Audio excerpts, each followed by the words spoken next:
The History of the Crystal Skulls and Their Unsolved Mystery. Alexander Light, Humans Are Free reports. An old Native American legend describes the existence of 13 ancient crystal skulls, the size of human skulls, with movable jaws that were said to speak or sing.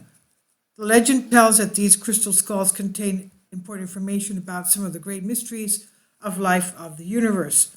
They contain knowledge about the past history of our species on this planet and information about mankind's true purpose and future destiny. The Cherokee version of the legend says that there were originally 12 planets in the universe inhabited by human life, and that there was one skull for each of these planets, together with a 13th skull, which was vital to reconnecting all of these worlds, they believe. The legend also says that one day, at a time of great need, of all these crystal skulls will be rediscovered and brought back together to reveal their information vital to the very survival of the human race. Kindly support my Patreon account since YouTube has again demonetized my YouTube channel. The daily posts are 5 videos daily, and they are totally different from what I have on my YouTube channel. Thank you so much for your support and that you find all my content so interesting. You'll find the Patreon account details in the description box below. But the legend also warns that when that time arrives, mankind must first be sufficiently developed, suitably evolved, both morally and spiritually, so as not to abuse this great knowledge. When we first heard this legend whilst visiting the ancient Mayan ruins of Tikal in Guatemala, we considered it merely a colorful story until we found out that a real crystal skull had actually been discovered on an archaeological dig in Central America way back in the 1920s. The Mitchell-Hedges crystal skull, Frederick Mitchell-Hedges, 1882 to 1959, was your archetypal British adventure explorer, a member of the Maya Committee of the British Museum, and a real Indiana Jones type character determined to make his mark in the twilight years of the British Empire. He was of the opinion that the cradle of civilization lay not in the Middle East, as is commonly supposed, but instead he was convinced that Atlantis was a real civilization which had disappeared after some natural catastrophe.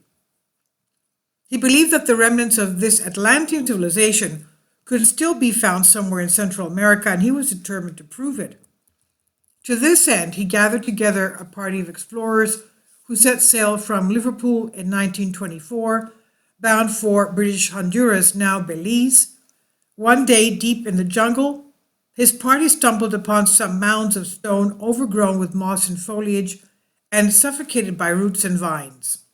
A real Indiana Jones setting, right?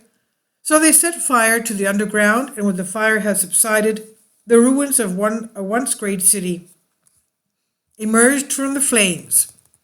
It was a place known to the local Mayans as Lubaantun, or the city of fallen stones, and it was in this lost city that Michael Hedges' adopted daughter Anna found a magnificent and perfect crystal skull buried beneath an altar in the ruins of one of the great temple pyramids. The Mayan helpers on the dig went wild with joy on the emergence of the skull. They seemed to recognize it.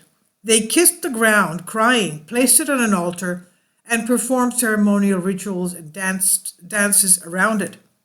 But it was this mysterious object, and what was it, and did it have anything to do with the ancient legend? The crystal skull is a mystery as profound as the pyramids of Egypt, the Sphinx, the Nazca lines of Peru, or Stonehenge.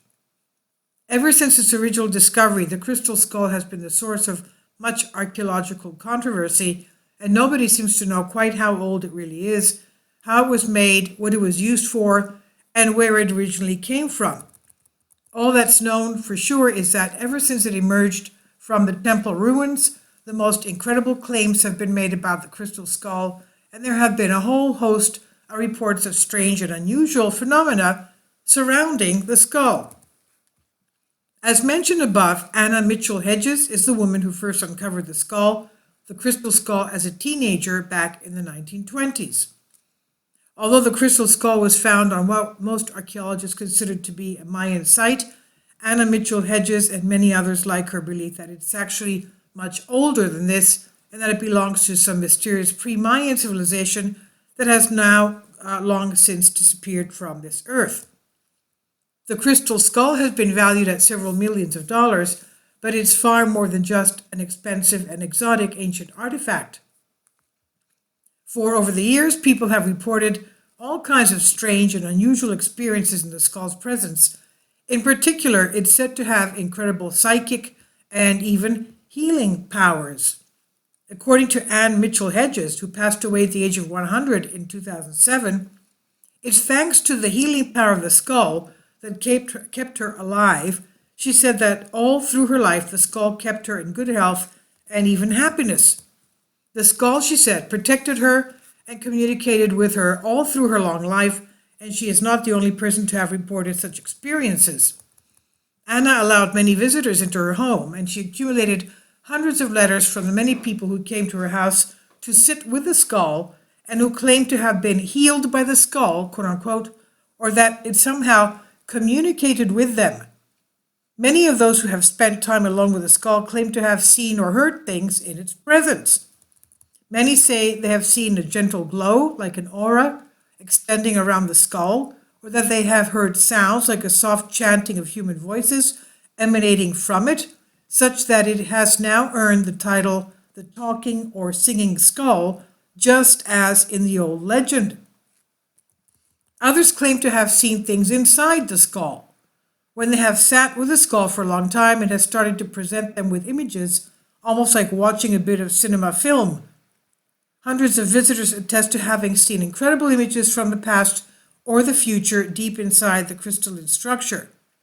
The reports include images of ancient sacred sites, with ceremonies being performed beneath great pyramids.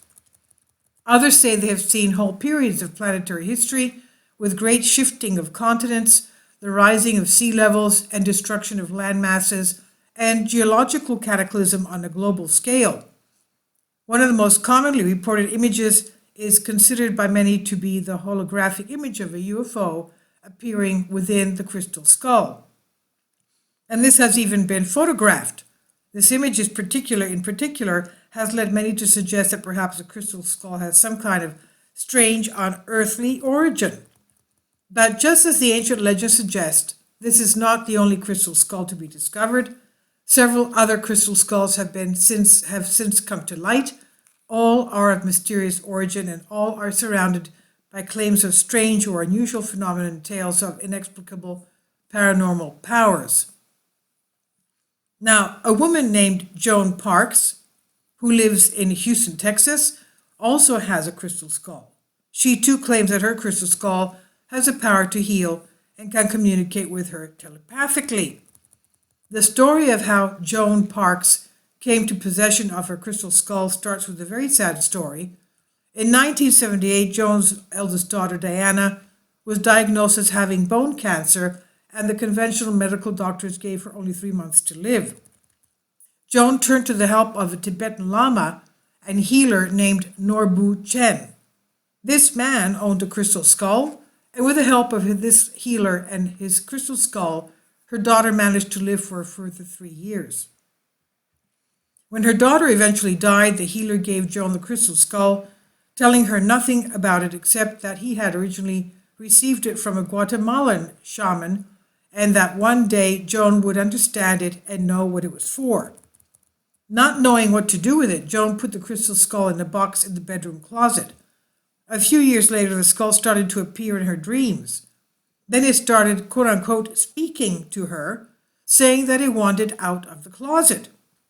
She tried to ignore this voice, but it started talking to her, quote unquote, at all times of the day, saying, "You must let me out of this closet. I am important to mankind," it said, "and I will be remembered."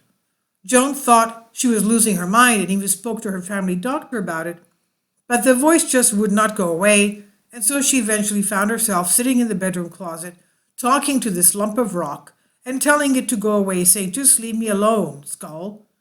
She slammed the skull away in a case and pushed it to the back of the wardrobe, but as she ran back down the stairs, the skull kept talking to her. Quote, "It was very persistent," explained Joan, "and it was determined that I take it out of the closet and tell mankind of its existence. It even added that, by the way, my name is not Skull, it's Max.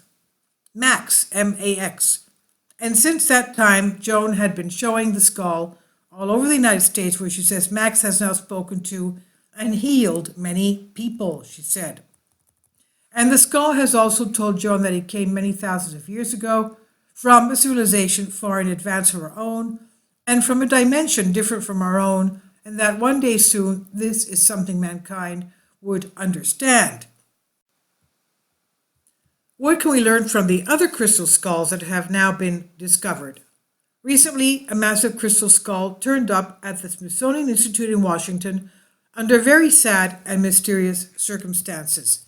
It had been sent through the post by an anonymous donor whom it transpired had taken his own life, apparently on account of the curse the skull had brought on him since it came into his possession. The British Museum also had a crystal skull which it kept in the Museum of Mankind, just off Piccadilly Circus in London, and like the Mitchell-Hedges specimen, this skull is made from highly transparent crystal and displays an incredible degree of anatomical accuracy. This skull has been in the museum's possession since 1898 and is reported by staff to have been seen moving around by itself in its sealed glass case. The museum's cleaners are said to be so frightened of the skull that it has to be covered by a cloth before they will go anywhere near it. Now, where did this skull come from? The British Museum have always considered their skull to be of Aztec origin. The note accompanying the Smithsonian skull also said that it had been once belonging to the mighty Aztecs of Central America. Anna Mitchell-Hedges and Joan Park said that their skulls are at least as old as the ancient Mayan civilization of Central America, if not far older and perhaps of extraterrestrial origin. The ancient Aztec and Mayan people built up highly developed civilizations in an incredibly short period of time. These civilizations appeared as if from nowhere, and the Mayan civilization just as suddenly mysteriously disappeared. Now, many archaeologists are baffled as to where they got their advanced knowledge from and why they suddenly disappeared. All the evidence that remains of this civilization suggests they were great watchers of the skies and the heavenly bodies. They were great scientists, mathematicians, and astronomers. They had a complex calendar based on the movements of the planets and the stars, and which they used to predict the future as well. They were able to predict eclipses, even ones they could not see, and that were happening elsewhere in the world. They even managed to accurately predict eclipses that have happened recently, over 1,000 years after their own civilization mysteriously disappeared. Some researchers claim the Mayan records say their people came from Atlantis, and their ancestors before that came from the stars. In other words, they were Anunnaki, Nephilim, whatever. The Mayan civilization was also obsessed with the image of the skull, which made up an important part of their sacred divinatory calendar. Now, what about the modern fakes? Many archaeologists, though, are unable to explain the strange phenomena associated with the crystal skulls, claim they are simply modern fakes. So how old are the crystal skulls and where did they really come from? Are they modern, Aztec, Mayan, or did they come from some other civilization altogether? In an attempt to try to answer these questions, Anna Mitchell-Hedges loaned her skull to one of the world's leading computer companies, Hewlett-Packard, for rigorous scientific testing. The scientists in their crystal laboratories were completely unable to determine the age of the skull, as crystal cannot be carbon dated, but what surprised the scientists was that both the skull and its detachable lower jaw were made from the same massive piece of pure natural rock crystal. As crystal is only slightly softer than diamond, this finding was truly incredible. The scientists concluded that even with modern diamond-tipped power tools, it would have been impossible to carve such an object without it shattering. At first, they thought the skull must have been made by hand, using sand and water to slowly abrade the material over several generations, a process they estimated must have taken around 300 man-years of effort. But soon they were forced to revise even this conclusion. For when the skull was examined under the intense magnification, the scientists were in for an even bigger surprise. They were completely unable to find any evidence of tools having been used to make the skull at all, a fact which led one member of the team to comment, "This skull should not even exist." The crystal skull challenged all conventional opinion. Here was an object that simply defied explanation. It showed no evidence of any existing technology used in its construction, no evidence of tool markings either ancient or modern. But the scientists at Hewlett-Packard said they were simply not prepared to countenance the only alternative explanation, that the skull had not even been made by humans. The scientists' other interesting discovery was that the skull had been made from precisely the same type of quartz now used in modern electronic equipment. Modern science has established that among the unusual properties of quartz crystal is its ability to hold under control electrical energy and to oscillate at a constant and precise frequency.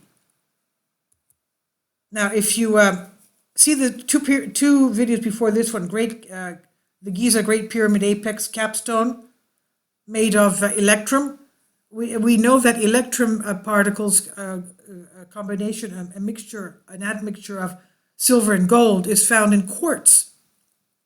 Now, why were the pyramids and obelisks capped with electrum? The quartz crystals used for the brain cells, they said, of electronic equipment such as watches and computers, going back to this. The silicon crystal chip inside a computer, for instance, is where the information is actually stored. This finding raises a distinct possibility that the crystal skulls are in fact some kind of information storage system, just as the ancient legend suggests. But what might that information be? And where do the crystal skulls really come from? The legend of the crystal skulls? Native Americans have long believed in the power of the quartz crystal. They referred to quartz crystals as the brain cells of Mother Earth and have traditionally used them for healing. The crystal skulls have long been a part of Native American teachings, but until now, they have been forbidden to speak about them. Now they say the time has come for them to speak out about these amazing artifacts and to reveal their secret knowledge. Professor Paula Gunn Allen of the University of California is of Laguno Pueblo origin. She specializes in Native American literature and is well versed in the mythology and oral history of Native America. According to her, the crystal skulls were created by beings, quote, who are not humans like we are, end quote. She says the crystal skulls were designed specifically for the purpose of communication with extraterrestrial life. And as she explains, what they are is transceivers, devices to help us communicate with the other quadrants of the galaxy, end quote. She said that we might think of them as like telephones that get you connected with Galactic Central and enable you to stay in touch with civilizations beyond our little bitty modern world. Now, Native American medicine woman Jamie Sams says that the crystal skulls contain information about our own ancestors, about our own past and our own future, that will very soon change the whole way we see ourselves, our world, and our true place in the universe. According to Metis Cherokee medicine man Harley Swiftdeer, the full version of the legend of the crystal skull says that there were originally 12 planets in the universe inhabited by human life, that there was one skull for each of these planets, and a 13th skull which was vital to finally reconnecting all of these worlds. According to Harley Swiftdeer and other Native Americans, the crystal skulls were brought to this earth as gifts from the gods, quote unquote, brought long ago by these beings from elsewhere in the universe. These crystal skulls contain the wisdom necessary to found civilization on this earth, and when all 13 crystal skulls are brought back together again, we will have finally found the key to reconnecting with our brothers and sisters elsewhere in this beautiful universe. This is by Chris Morton and Sherry Lewis Thomas, New Dawn Magazine, and it's on Humans Are Free. Please leave your comments and thank you for your support.